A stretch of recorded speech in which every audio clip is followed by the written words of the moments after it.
तर हॅलो गाईस, स्वागत आहे तुमचं नवीन ब्लॉग मध्ये. तर आज आपण आलेलो आहे मार्केटला. हे काय आपण बाजार वगैरे केलेला आहे आणि फोन घ्यायचा होता आपल्याला एक बटनाचा चुंचनला. तर फोन आणायला आपण चाललेलो आहे वाटेने निर्मल प्लाझा हे रोडने.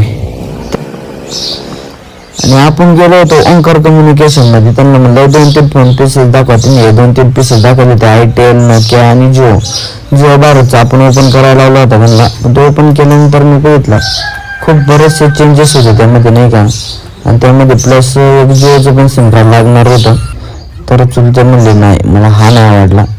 त्यांच्या जुन्या फोनची काहीतरी अशी अवस्था झाली, मला दाखवतो लय बेकार. अरे नोटबुक्स वगैरे पण घ्यायचे होते, प्रयोग वगैरे. तर आपण गेलो खालच्या याच्यामध्ये स्टेशनरीमध्ये. तर नोटबुक वगैरे त्यांनी दिले आपल्याला काढून.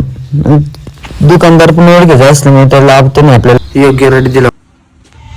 फोन तिथं न आवडल्या कारणाने आपण दुसरीकडे गेलो आणि फोन बघितला. फोन चॉईस पण केला आणि बिल पण बनवायला चालू केला होता त्यांनी. तो सिम कार्ड वगैरे टाकून मोबाईलचं ओपनिंग वगैरे करून पहिलं बरं होतं. पहिले हेडफोन्स वगैरे यायचे त्याच्यासोबत. आता फक्त चार्जर आणि ते देतात.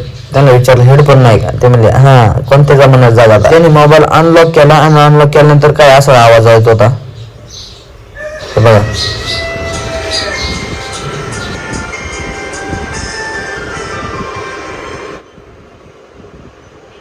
तिथून आपण डायरेक्ट घरी आलो होतो आणि डायरेक्ट घरी येऊन डायरेक्ट मोटर चालू केलेले शूट गेलो होतं.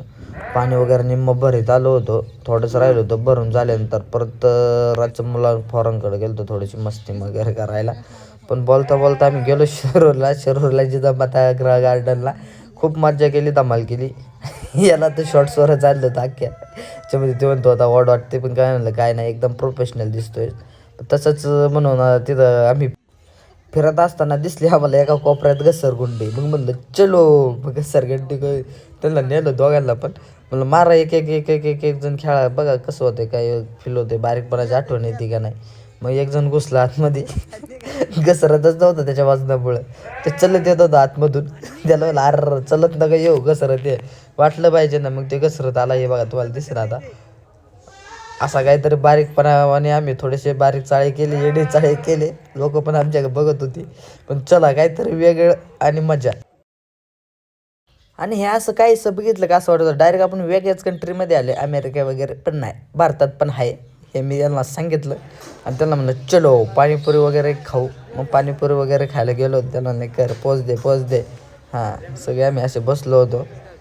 तर पाणीपुरी बनवायला लावली होती. मग काय करायचा टाईमपास.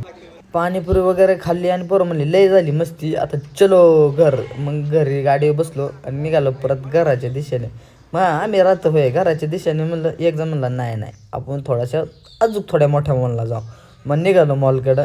तर वाटेत जाताना काय हे दिसलं असं. हे पण बघून मला चांगलंच वाटलं, थोडंसं भारी वाटलं पाहिल्यानंतर. हे बघा कसं आहे, हां नाद करते काय. मग तिथून त्या रोडने वरती गेलो. परत हायवे सेंटर म्हणून एक मॉल आहे, त्या मॉलला गेलो. कसं आहे लोक